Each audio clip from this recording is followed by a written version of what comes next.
Hi everyone. It's time for our Mixed Media Morsels Motivations number 5 for May.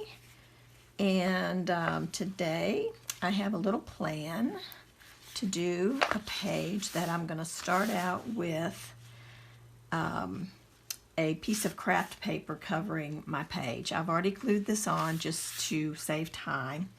It's just a piece of that craft paper like you get on a roll. You can get it at the dollar store, a hardware store, wherever, or you can just use a paper bag. And I covered the majority of the page. You can see there's a little bit left here that didn't quite cover, but that's okay because I'm going to be putting something else on this side. So once I get my craft paper down, again guys, please know you don't have to do exactly what I'm doing for my actual page. Okay, you can do anything you want, and if you would like to do this, that's great too. I was actually inspired by something that I saw on Pinterest years ago. It's been saved to a board on my Pinterest page, and literally, I mean, for years. So I came across it the other day and I was like, I am going to make that, by golly. I really like the way that looks and I'm going to do it.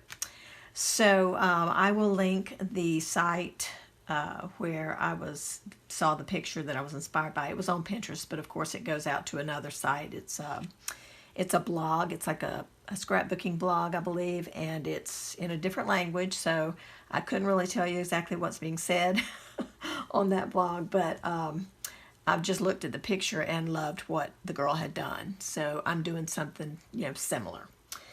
But what I'm doing and what she did was using some torn book text.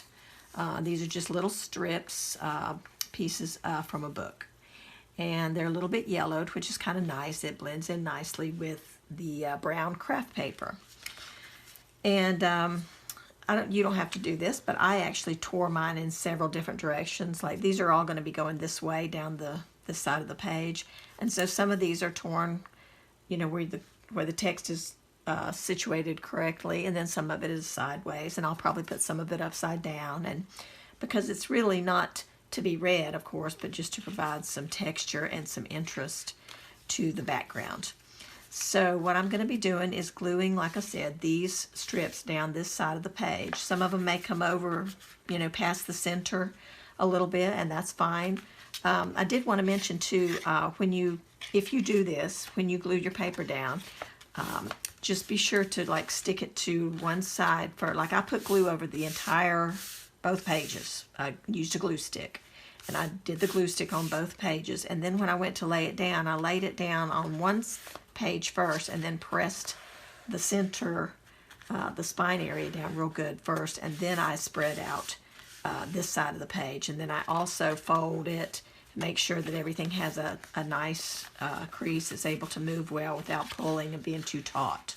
Okay, so once that's done, then I'm just now going to glue these little bits of book text and just create a little piece. These are all uneven, they're not the same length, and they're just going to be glued down.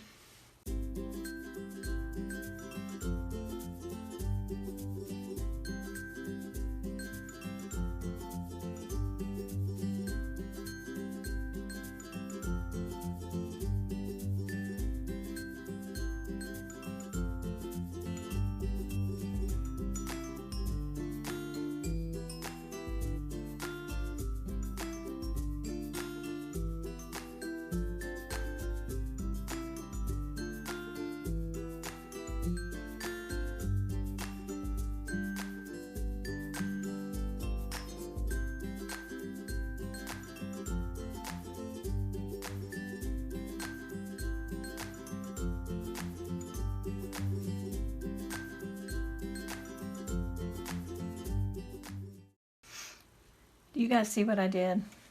I totally was going along the edge of that brown and did not cover the white edge. Yep, I did it. So I'm just going to fix it. I'm going to add another piece of book text and just a long strip right down that side.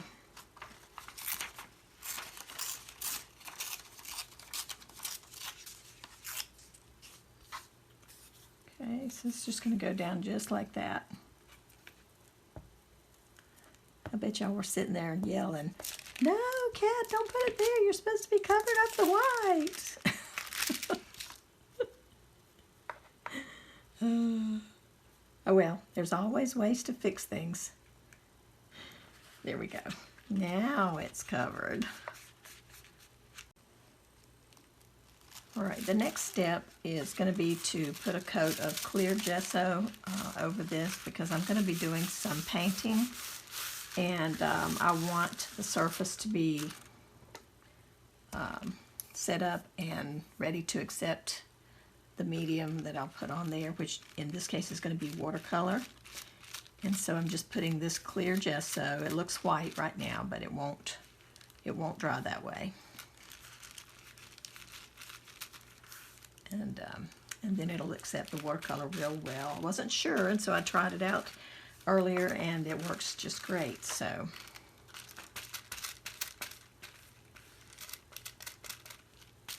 and I'm just going ahead and coating the craft paper side too here on the right. Oh, you know what? I wanted to add a couple more bits of paper up here. Let me do that too. Let me get this top area coated. I've got a couple more little bits of paper I wanted to put on this side. I almost forgot. Let's see. I kind of want to have these going from longest to shortest going up, so I'm going to lay those out like that. And we'll just stick these down.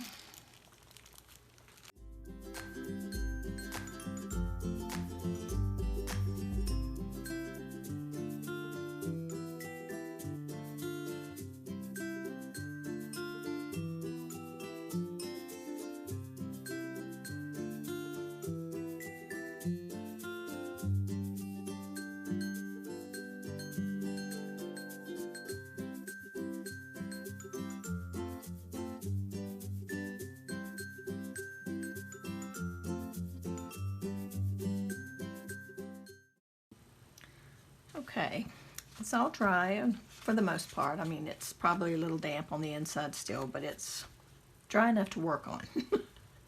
Okay, so I'm gonna just put a little bit in the background here. I've got some archival ink that I'm using. This one is in a coffee color.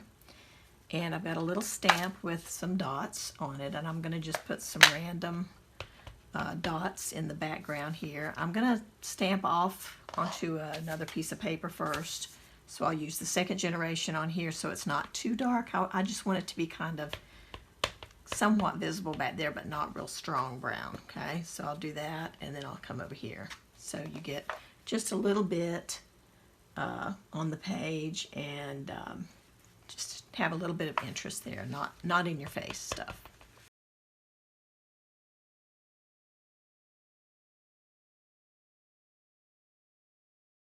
Put just a tiny bit on the book text too, just a little here and there. Okay. All right.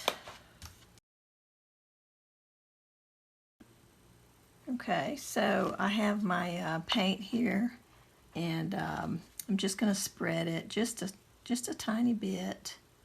I'm not making a big area because I want to keep this stamping kind of small. So if I keep my paint area a little bit small, then I won't get big areas onto this shelf liner. I just want a small area. So if I do that, press it into a small area, then I'll only have a small area of paint here.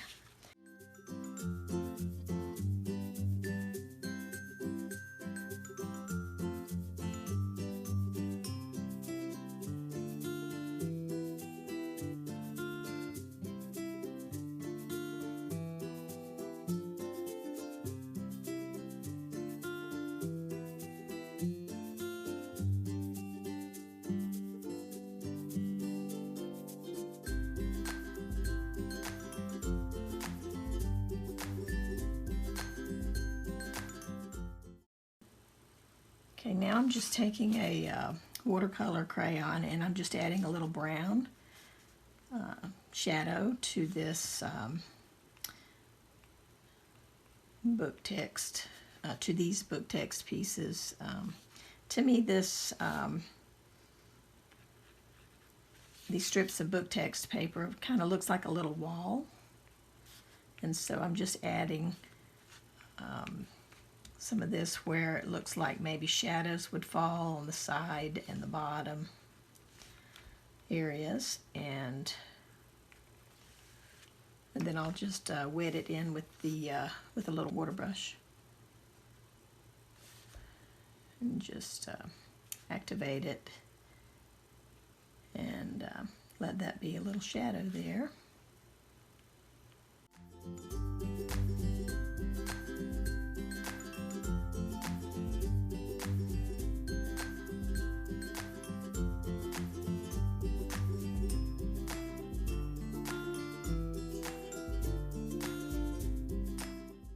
The next thing I want to do is I'm going to pencil in some flowers over here. There's just some doodled flowers. And I'm going to use watercolor to paint them in. You can use anything like watercolor or the water-soluble crayons or watercolor pencils or even acrylic paint if you want to. I'm using watercolor because I want to keep it transparent. I want to be able to see this text through the flowers that I'm going to paint in. So if you want yours to look more opaque, you can use like acrylic paint. You can use Posca pens, anything you want. I just like the look of the text coming through, and so that's why I'm using a watercolor. And I think it looks real cool, and you'll see what I mean in just a few minutes.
So I added a little bit more of the brown dots. I felt like there were some spots that were kind of empty, so I wanted to, you know, just put a little bit more over on the text side. And I did put a little bit more throughout here too, so I kind of like seeing the different colors. It gives it even more of a dimensional kind of feel.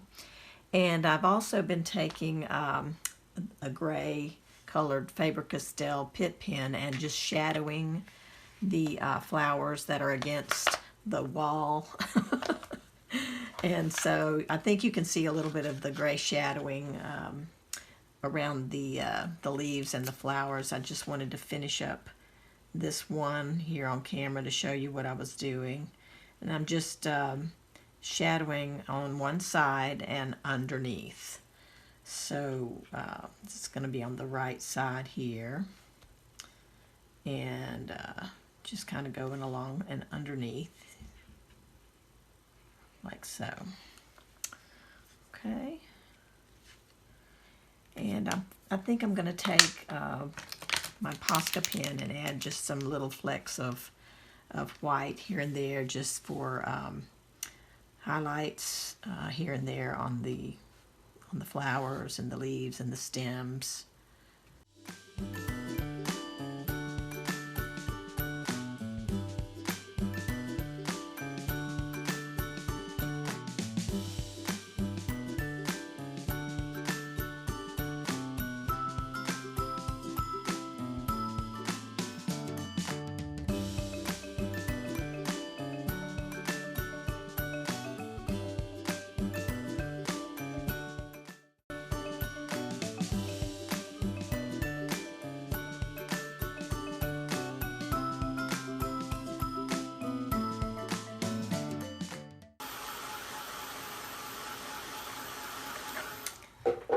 And now I'm gonna go ahead and put the quote on, which is, "You never fail until you stop trying." And that's an Albert Einstein quote. So I've printed out my quote and cut it out, and I just kind of edged it with a little bit of Distress ink in Vintage Photo color, just to help it to work real well on the brown paper. So I'm going to just lay these out, and then I'll get them glued down. So they'll be something like that. Okay. And then I have one more thing to add after I get these down.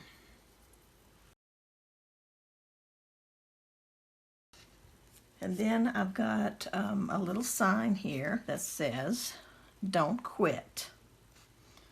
Okay.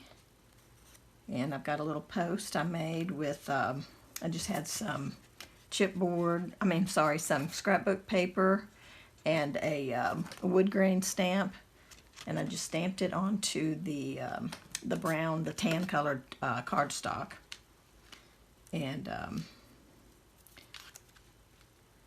I'm going to put that here, and I'm going to put my sign on the post, like so. This says, "Don't quit." And before I attach that, you see those letters in gray? I'm going to mark those out. So we're going to draw a line through the NT and the QU.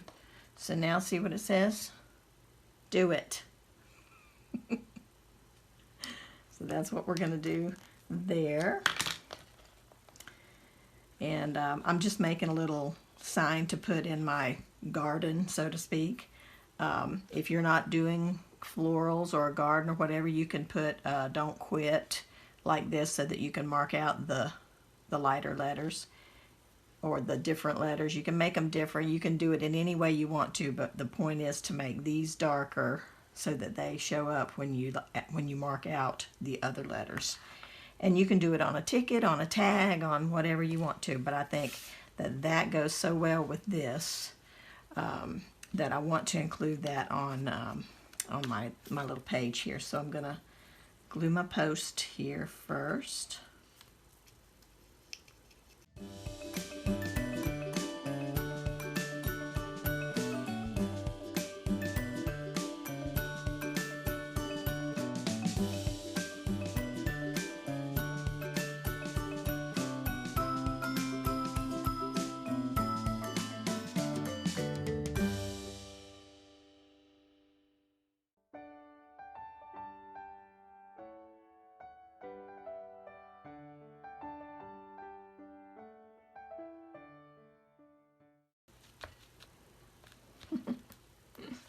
That's fun. I like the way that looks. Okay, so I think that pretty much finishes up my page for this time. And but before I go, I wanted to show you a new product that I found recently. One of my subscribers asked me about how I seal my watercolors. And I hadn't really given that a lot of thought because I typically don't seal any of the watercolors that I make. And so I thought, you know, it probably is a good idea. Occasionally when you're watercoloring, you can get a little bit of thicker pigment on your page and it ends up drying a little bit tacky. That really didn't happen this time, but I have had times when it's happened. There's several different types of product you can use, or different brands, I guess you'd call it. But what it is basically is a wax medium. And I picked this one because I thought it just seemed, I don't know, it seemed the most cost effective, and it was a small container. I didn't feel like I would use it a whole lot, but I thought I would give it a try. So what I'd like to do is try it on this page, just basically on this side. I may put it a little bit over here too, but I just wanted to put this on what I've used it on when I you know, just experimented with it a little bit. I found that it really helps to bring out the colors of the paint. It makes, sometimes when you use watercolors, they end up looking a little bit chalky. Now these particular paints I'm using don't look very chalky. These are some Jane Davenport bright colored paints, bright palette I think it's called. And but I do have some that have looked like that in the past. And they look real chalky, so I'm thinking this is a good thing to help that, because what it does is when you put it on and you just kind of use a small amount and you spread it out, it really brings out like a luster on the page, and it does not smear or make your watercolors bleed. The colors won't bleed, and this really does protect them. It puts like a wax coating on it and really seals it in, and it really brings out this beautiful luster. And when it's dry, you can come back and buff it with a soft cloth or a tissue.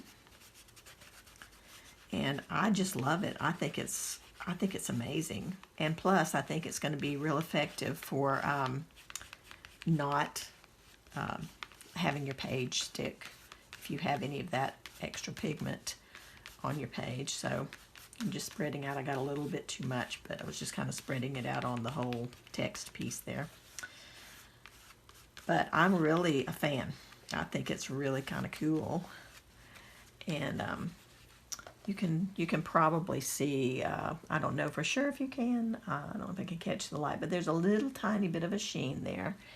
And I'll buff that, you know, some of that off as it dries up. I'll come back in an hour or so and do that. But I just think it's really cool, and anything that enhances the color on something that was dull looking and now is not dull, that's amazing to me. So that pretty much takes care of that side. So I just thought I would share it with you. It's called Dorland's Wax Medium, and it's made by Jacquard. And I did put it in my Amazon store if anybody's interested, but I think it's a great product, and it does look really, the colors look much more vibrant. I really love how this page turned out. I couldn't be happier with it. I am going to give my little butterfly a little trail kind of going behind him,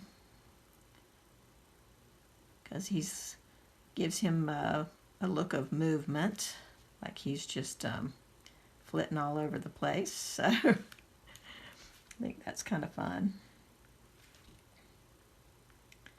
And other than that,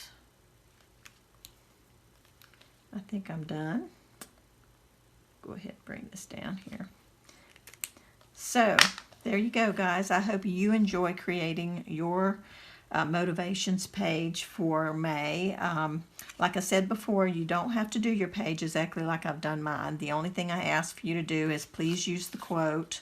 In this case, there's almost two quotes, but I think these two are great together, and so you can use the quote on your page in any way you want to, and I'm looking forward to seeing what they look like, and I hope you will share them in our Mixed Media Morsels Facebook group.